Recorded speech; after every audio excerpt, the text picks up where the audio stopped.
The disrespectful incident. It was a quiet afternoon in the small town park. The sun was setting, casting a golden glow over the memorial where a group of people had gathered. They were there to honor a fallen soldier, a brave young man who had given his life for his country. The crowd was mostly made up of local residents, some veterans, and a few families who had come to pay their respects. Among them was James, a quiet man in his late 40s. His face was worn with grief, yet there was pride in his eyes as he stood near the memorial. The soldier they were honoring was his son, Marcus. James had raised Marcus as a single father, teaching him the values of courage, respect, and love for his country. It had been a year since Marcus had been killed in action, and every day felt like a painful reminder of his absence. But today was different. Today, the town was showing respect for his son, and James was grateful. The crowd stood in silence as a veteran stepped forward to speak.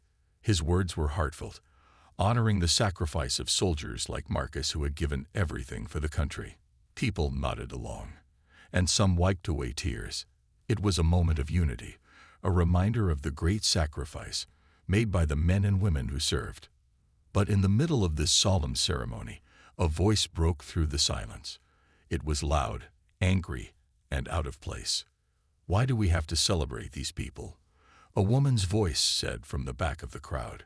"They die for a country that doesn't even care about them. What's the point?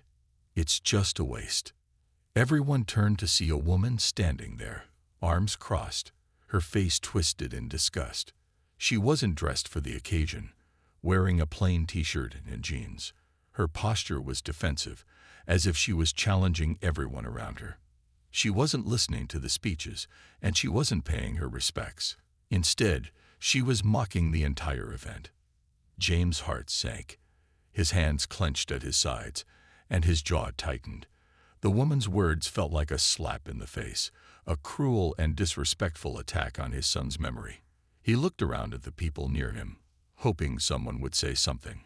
But no one spoke. The air seemed to freeze, as if everyone was too shocked to react. The woman continued, not even noticing the uncomfortable stares she was receiving. "The military doesn't care about people like us," she said. "They send young men off to fight, but when they come back, they're forgotten. I don't see the point of honoring someone who chose to serve a system that doesn't care about him."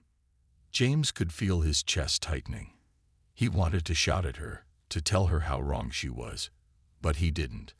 Instead, he stood still, his body trembling with anger. His mind raced, thinking of all the times Marcus had spoken about his desire to serve, his pride in being part of something greater than himself. Marcus had always been the first to stand up for what was right, to fight for justice, even when it was hard. But now, this woman was mocking his son's sacrifice. She didn't know him, didn't know the struggles Marcus had faced, and didn't understand the courage it took to serve. James felt his grief turn to fury. He could feel his son's presence in the air, and he knew that Marcus wouldn't have wanted anyone to speak about him like this. "Do you have any idea what you're talking about?"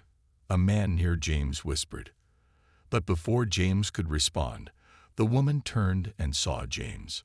Her eyes locked onto him, and for the first time, she seemed to notice the pain in his face. She smirked. "Oh, are you one of them? One of those who think they're heroes just because they're in the military?" James stepped forward, his heart racing. "My son was a hero," he said, his voice low but steady. "He gave his life for this country. You have no right to speak like that." The woman scoffed. "I have every right to speak my mind. You can't force me to agree with you. Your son's death means nothing to me." The words cut deep. James felt the pain in his chest again, but he didn't let it show. He stood tall, his eyes never leaving hers. "You may not care," he said, his voice shaking with emotion, "but my son's life meant everything to me. And it meant something to the people who loved him. You don't get to disrespect that." The woman laughed, turning to walk away. "Whatever," she muttered. "You're all the same. No point in wasting my time." The crowd stood in stunned silence, unsure of what to do. James didn't move. His hands were still clenched into fists, and his heart was still pounding. He knew he couldn't let this go. This woman had insulted everything he held dear, and he had to do something about it. The park was quiet again, but the air was thick with tension. James' mind raced. How could he let this woman go on thinking that she could just mock his son's sacrifice? As the woman walked away, James made up his mind. He wasn't going to stand by quietly any longer. He had to make her understand. He had to show her the truth, the unexpected confrontation. James stood there for a moment, his heart still racing from the encounter. The disrespectful woman was walking away, her back turned, but the sting of her words echoed in his mind. He had never felt so angry, so hurt, and yet so determined. His son, Marcus, had given everything for this country, and now this stranger was mocking him without understanding a single thing about the sacrifice. The crowd had started to disperse, their murmurs low as they whispered about what had just happened. Some of them seemed uncomfortable, as if they didn't know how to react. Others were simply too shocked to say anything. It was a strange, heavy silence that seemed to hang in the air like a thick fog. James watched the woman's retreating figure, the anger boiling inside him, but he knew that confronting her here and now would only make things worse. He took a deep breath and turned to the veteran who had spoken earlier, hoping for some support, some words of comfort. The older man gave him a sympathetic glance, but there was little that could be said. After all, everyone had witnessed what had just transpired, and there were no easy answers for such a raw and painful situation. But for James, this wasn't over. It couldn't be. He couldn't just let it go. As he stood there, thinking about his son, the memories flooded his mind. He thought of the day Marcus had enlisted, proud and eager to serve his country. He thought of the long months after Marcus had left, how he had worried every day, praying for his son's safety. And then came the call, the phone call that had changed his life forever. Marcus was gone. His son had died, not in some far-off war zone, but in the heat of battle, doing what he believed was right. James felt tears well up in his eyes. He missed Marcus so much. But more than that, he was furious. Furious that someone, anyone, could belittle his son's sacrifice. The woman was almost out of sight now. She was crossing the parking lot toward her car, clearly not looking back. James felt his legs move before he even made a conscious decision. He walked briskly, his mind set, ignoring the whispers from the small crowd still lingering around the memorial. He had to speak to her. He had to make her understand. By the time he reached the parking lot, she was getting into her car. He walked faster, his heart pounding with determination. The woman opened the door and slid into the driver's seat, but she froze when she saw James walking toward her. Her face changed just for a moment. She hadn't expected him to follow her. She glanced at him, a flash of annoyance crossing her face before she put the car in reverse. "You're not going anywhere," James called out firmly. His voice was calm but commanding. He wasn't going to let her just drive away without facing the consequences of her words. The woman hesitated, then slammed the car into park. She rolled down her window slowly, a frown on her face. "What do you want?" she asked, her voice dripping with impatience. She clearly wasn't interested in a conversation, but James didn't care. He was past the point of caring about what she thought of him. His son deserved more than this woman's careless disrespect. "I want you to understand something," James said, his voice steady but full of emotion. "My son was a hero. He gave his life for this country, for people like you to be free. And you come here spouting your ignorance, belittling that sacrifice. You owe him, and you owe everyone here an apology." The woman scoffed, rolling her eyes. "I don't owe anyone anything. You people act like your son was some kind of god because he fought in a war. But the truth is, he's just another soldier, just another casualty in a senseless war." James' face flushed with anger. How could she be so heartless? "You don't know him," he said, his voice tightening. "You didn't know Marcus. You didn't see the heart he had. You didn't see how much he cared about this country. about people like you. You don't get to disrespect him just because you don't understand what he stood for." The woman leaned back in her seat, clearly irritated. "I don't need a lecture from you, okay? I'm not interested in hearing about your son. I said what I said, and I stand by it. It's just the truth." James took a deep breath, trying to calm himself. He had to remain in control. "It's not the truth," he said quietly, but with conviction. "The truth is that Marcus was someone who believed in something bigger than himself. He believed in protecting people, even people like you. And that's why he joined the military. Not for fame, not for glory, but because he wanted to make the world a better place." The woman stared at him for a long moment. There was a flicker of something in her eyes, something like doubt, but it quickly faded. "You're wasting your time," she said flatly. "I don't need your approval, and I don't need to hear about your son. You can go ahead and keep mourning him, but that doesn't change the way I see things." James felt his chest tighten. He had tried. He had tried to make her understand. But some people would never listen, would never change their minds. His son's death wouldn't be enough to open her eyes. But as he turned to walk away, he felt something shift inside him. He knew that there was more to this than just confronting one rude woman. This was about making sure Marcus' story, his sacrifice, and the sacrifices of all the soldiers who fought and died for this country were never forgotten. And James wasn't about to let anyone forget the father's fury. James walked away from the parking lot, his heart still racing. He could still feel the sting of the woman's words, her dismissive tone as she had tried to downplay Marcus's sacrifice. He had hoped for some change, for her to see the truth of what he had been trying to tell her, but it was clear that she wasn't going to listen. She wasn't going to change. He could feel his anger bubbling beneath the surface. He had tried to be calm, tried to be composed, but she had pushed him to the edge.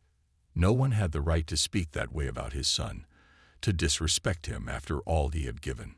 Marcus had been a loving son, a devoted soldier, and his sacrifice should have been honored, not ridiculed. He was someone's hero.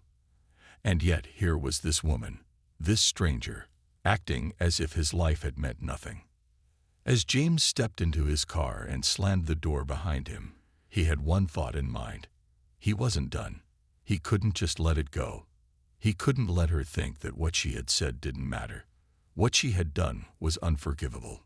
He started the car, his hands gripping the steering wheel so tightly that his knuckles were white. He knew what he had to do. The drive to the police station was quick, but it felt like an eternity. James's thoughts raced. He needed to find a way to get his point across, to make sure that no one would ever disrespect his son, or anyone who had given their life for this country, in such a way again. He had to show them that there were consequences for the words people said, for the hate they spread. It wasn't enough to just speak the truth. Sometimes you had to take action. By the time he arrived, James was no longer thinking clearly. His emotions had taken over, and he was driven by a single purpose: to make sure the woman faced the consequences of her actions. He wasn't just angry, he was hurt, and that hurt had turned into something much darker. He wasn't going to back down.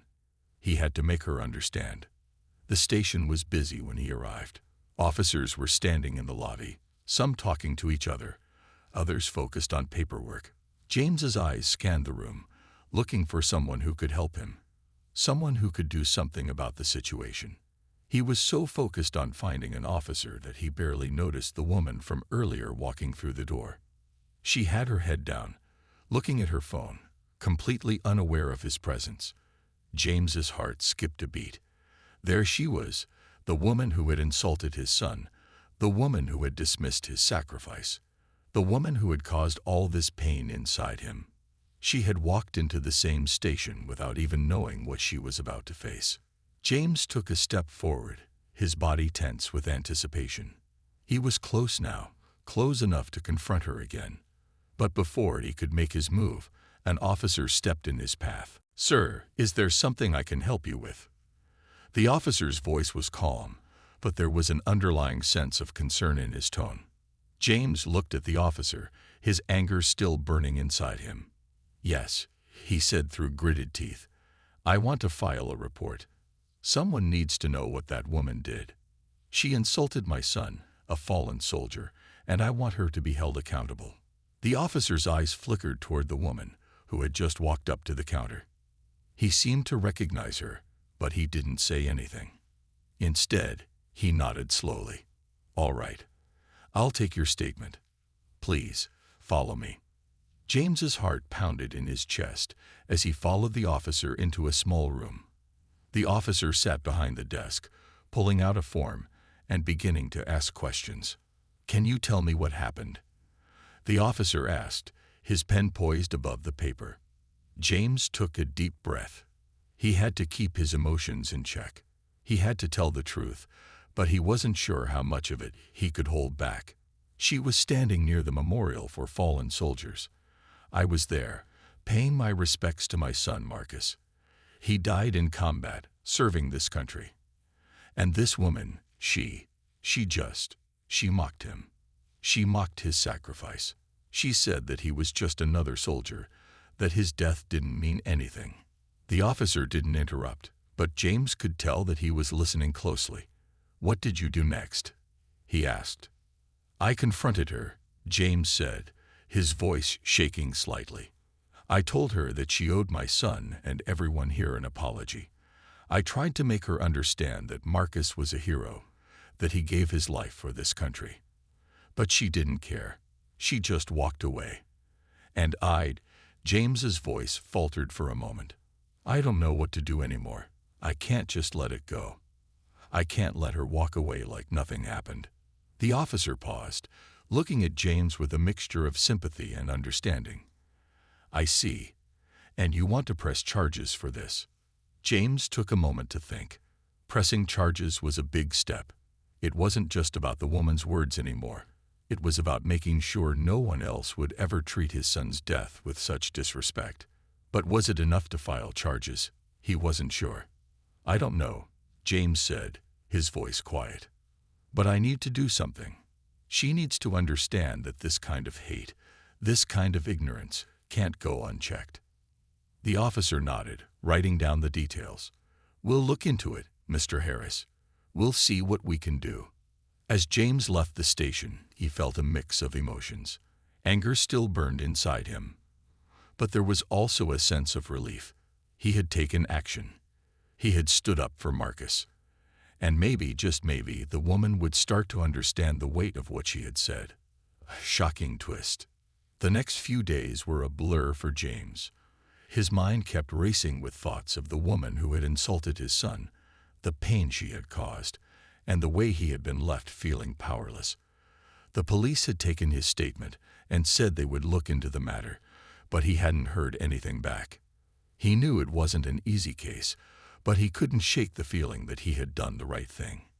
He couldn't just let it slide. James spent his days going through his son's old letters and photos, remembering the good times with Marcus. Each memory was a bittersweet reminder of what he had lost. He had hoped, at least, that he could bring some kind of justice to Marcus's memory. But then, on the third day, the phone rang. James picked it up quickly, his heart pounding. He didn't recognize the number, but his instincts told him this might be important. "Hello," he answered. "Mr. Harris." The voice on the other end was calm, but there was a sense of urgency. "This is Officer Daniels from the local police department. We have an update for you regarding the incident with the woman at the memorial." James sat up straight, the weight of the moment pressing down on him. "What happened? Did you arrest her?" There was a pause on the other end of the line. "No, Mr. Harris. It's not quite that simple. We've been investigating the matter. But there's something you need to know. The woman you're referring to, she's not just anyone. Her name is Carol Thomas, and she's actually related to someone very high up in the police force. Her brother is Chief of Police Daniels." James felt a chill run down his spine. He had suspected something wasn't right, but this revelation sent his blood running cold. Carol's connection to the chief was no small matter. It explained why the police hadn't acted immediately, why things hadn't been as straightforward as he had hoped. It wasn't just a simple case of disrespect. It was tied to the very system that was supposed to protect people. "What does that mean?" James asked, trying to keep his voice steady. "What's going to happen now?" "We're still investigating," Officer Daniels continued. "But this complicates things. We can't simply go after her without considering the consequences. Chief Daniels has made it clear that he doesn't want this case to escalate." James clenched his fists, trying to control his frustration. He had known the system was broken in some ways, but he hadn't expected it to hit so close to home. His own son's sacrifice had been mocked by someone with so much power, and now, the very system that should have supported him was trying to protect her. "Is there anything you can do?" James asked, his voice growing tense. "Anything at all?" Officer Daniels hesitated, clearly torn. "We'll do what we can, Mr. Harris, but you should be prepared for the fact that this might not go the way you hoped." The line went quiet for a moment as James processed what he had just heard. Carol Thomas wasn't just an ignorant woman. She was part of the very establishment he had trusted to serve justice. And now, the road ahead seemed much harder to navigate. The odds were stacked against him in a way he hadn't anticipated. He hung up the phone, his mind racing. There was no way he was going to back down now. He had come too far. His son's memory deserved more than this. He would fight for Marcus, no matter the consequences. James knew he had to make a decision. He couldn't let the situation spiral out of control, but he couldn't sit by and let Carol's connections keep her from facing the consequences of her actions. What could he do next? He sat back in his chair, deep in thought. The answer came to him slowly, but once it did, he knew he couldn't waste any more time. It was time for action. James picked up his phone again, this time dialing a different number. He needed to take this fight to a larger stage, one that couldn't be ignored, one that even Carol's brother, the chief, couldn't control. The unexpected ally. James didn't waste any time. He knew that if he was going to take on the system that had protected Carol for so long, he would need help. His first call was to his old friend, Marcus's childhood mentor, and a respected lawyer in the city, Andrew Davis. James had known Andrew for years. He trusted him, and most importantly, he knew that Andrew wasn't afraid to take on powerful people. When Andrew picked up, James didn't hesitate. "Andrew, I need your help. I'm trying to get justice for Marcus, and I've hit a wall." Andrew's voice was calm but concerned. "What happened, James?" James took a deep breath before explaining everything. How Carol Thomas had disrespected Marcus at the memorial, the shocking connection she had to the police chief, and the fact that the police weren't acting on the case because of that connection. When he finished, Andrew was quiet for a moment. "This is bigger than I thought. But you're not alone in this, James. I'll help you, I promise. But you need to understand something. Taking on the chief of police is dangerous. This could get messy." James nodded, his jaw clenched. "I don't care how messy it gets.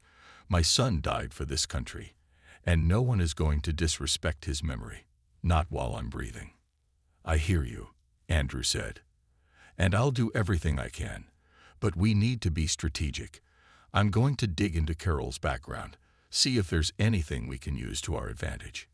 In the meantime, I suggest you lay low. You don't want to get caught up in something bigger than you can handle." James was reluctant to back down, but he knew Andrew was right. The last thing he wanted was to make the situation worse by acting impulsively. "I'll wait for your call," James said.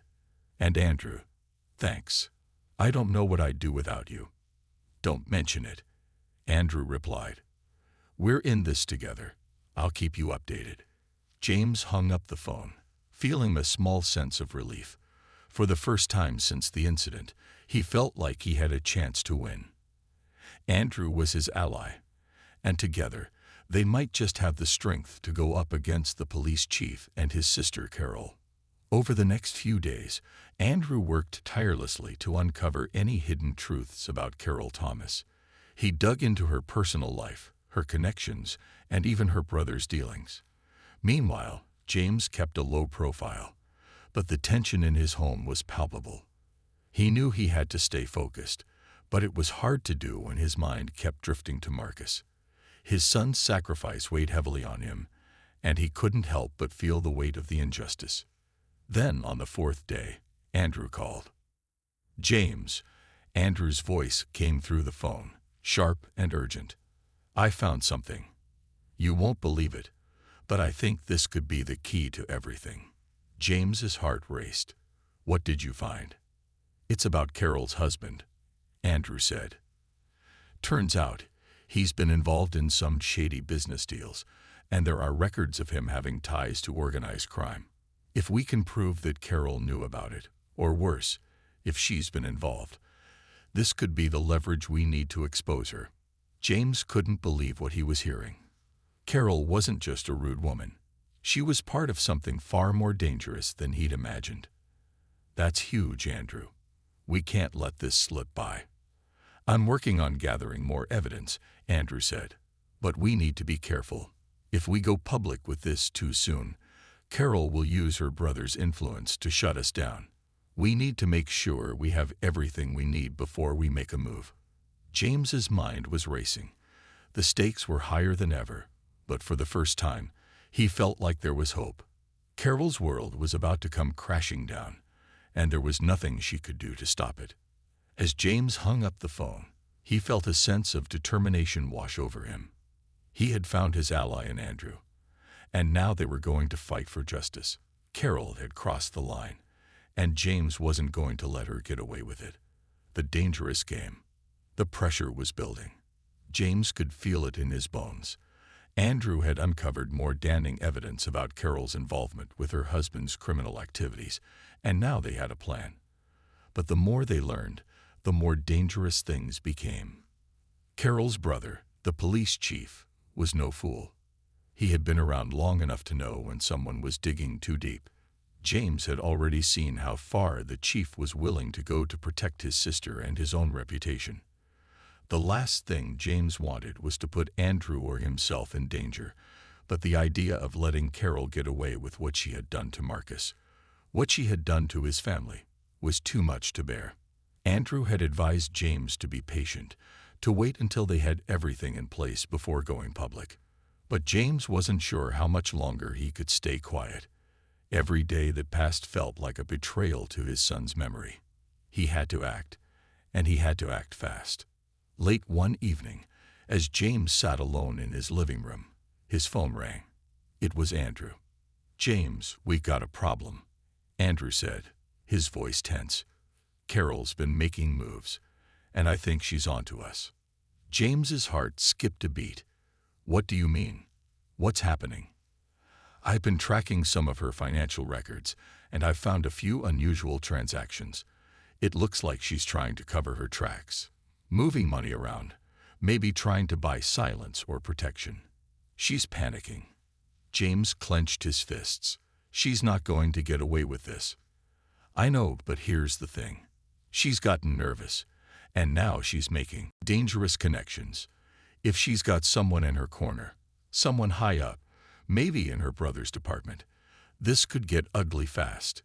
We need to be extra careful." James took a deep breath, trying to steady himself. "What do we do now?" Andrew paused before answering. "I think it's time to go public. We've got enough to expose her, but we need to be prepared for her retaliation. Once this is out, there's no going back." James was torn. He knew Andrew was right, but the thought of putting himself, Andrew, and even their families at risk was terrifying. Still, he couldn't sit back anymore. Marcus's name was on the line, and the truth had to come out. "All right," James said, his voice firm. "Let's do it." The next morning, Andrew arranged for a press conference. They weren't going to wait any longer. The plan was set in motion. James was going to speak out about what had happened to Marcus, about the disrespect Carol had shown his son's memory, and the corruption that had protected her. But as they prepared, James couldn't shake the feeling that they were walking into a trap. Carol's brother, the police chief, wasn't going to sit idly by while his sister's empire crumbled. James knew that once the story broke, Carol would fight back. and she would do anything to protect herself. The day of the press conference, James stood in front of a crowd of reporters, his heart pounding in his chest. He could feel the weight of Marcus's memory pressing down on him. This was for his son. This was for justice. As the cameras flashed, James took a deep breath and began speaking, his voice steady but filled with emotion. My son, Marcus, died serving this country. He made the ultimate sacrifice.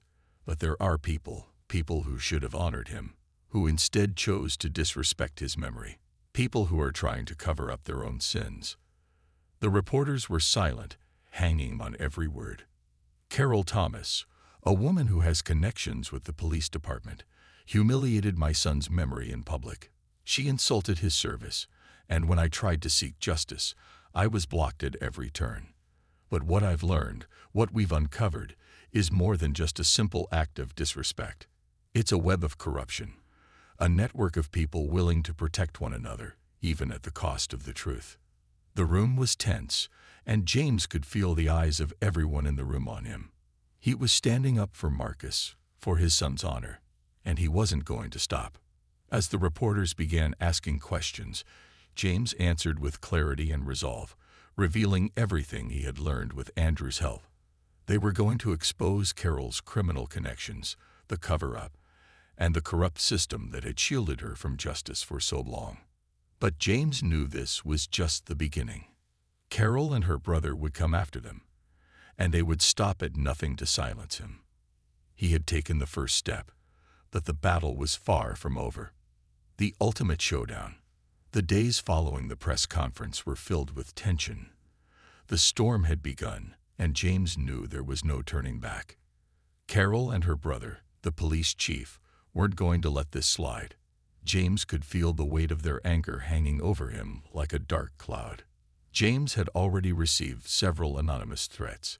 His family was being watched, and every time he stepped outside, he felt like someone was following him. But he wasn't afraid anymore. What choice did he have? His son's name, Marcus, was on the line. James had come too far to back down now. Andrew was with him every step of the way. They had been working late into the night, compiling all the evidence they had gathered. It was time to go public with everything. The financial transactions, the phone records, the documents that showed Carol's involvement with illegal activities. They had the proof, but James knew that exposing it would only bring more danger. The phone rang late one evening, and James picked it up without hesitation. It was Andrew. James, it's happening. Carol's lawyer is moving fast. They're trying to discredit everything we've done. They're pulling every trick in the book to make us look like we're the ones in the wrong. Andrew said, his voice tight with frustration.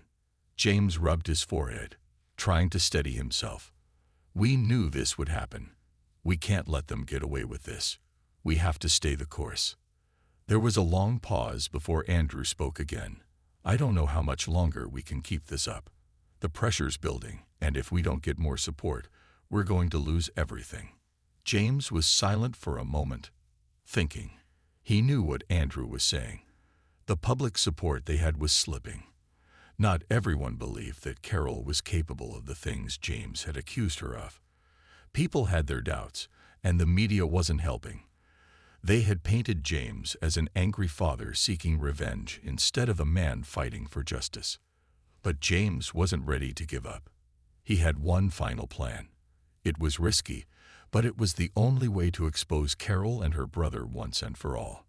Andrew, I have an idea. We need to get the one thing that will put everything out in the open. We need Carol's confession. Andrew was quiet. How do you propose we get that? I'll make her come to us, James said, a cold resolve in his voice. I'll arrange a meeting. I'll force her to confess. We can't just rely on documents anymore. We need her to admit it. Andrew sounded hesitant. You're going to confront her directly. That's dangerous. You don't know what she'll do. I know, James said, but we're running out of time. I'll make sure the whole world hears her confession. The plan was set in motion. James had arranged to meet Carol at a quiet, secluded park. He had told her he had new evidence, something that would guarantee her the punishment she deserved. She had agreed to meet him, perhaps thinking she could intimidate him into backing off. But James wasn't afraid anymore. He had made sure that Andrew was nearby, hidden in the shadows with a recording device. He also made sure that several trusted reporters were waiting on standby to hear the truth. This was his moment. He wasn't going to let Carol get away with it. That afternoon, as James arrived at the park, he felt a sense of calm wash over him. For the first time in days, he wasn't nervous. He had prepared for this moment, and he was ready. Carol arrived soon after. She was dressed in a sharp, expensive suit, her expression tight with contempt. She didn't say a word as she walked toward him, her eyes narrowed. She thought she still had the upper hand. "James," she said coolly, her voice dripping with disdain, "I hope you're ready to end this foolish charade. You have no idea who you're dealing with." James took a deep breath. This was it, the moment he had been waiting for. "I know exactly who I'm dealing with, Carol, and I have all the proof I need to bring you down. The truth is coming out, no matter what you do." Carol laughed, but it was a nervous laugh. James could see the fear flickering in her eyes. "You think you can scare me? My brother is the police chief. I have more power than you'll ever have." James stepped forward, his eyes locked onto hers. "You may have power, Carol, but not anymore. You're done." Carol's eyes widened, and for a brief moment, James saw the woman she truly was, desperate, cornered, and on the edge of breaking. She opened her mouth to speak, but before she could say a word, James did the unthinkable. He pressed the button on his phone, and the recording began. "What's the matter, Carol?" he asked, afraid to face the truth. Her expression faltered, and she looked away for a moment. Then, as if all the walls she had built around herself suddenly crumbled, Carol spoke, her voice barely above a whisper. "I didn't mean for it to go this far. I didn't think anyone would ever find out." James's heart pounded in his chest. He had what he needed. The confession. He had her. Before Carol could say anything else, James stepped back, raising his phone. "This is going straight to the media, Carol. Your brother's not going to be able to protect you now." The confession was recorded. The battle had been won.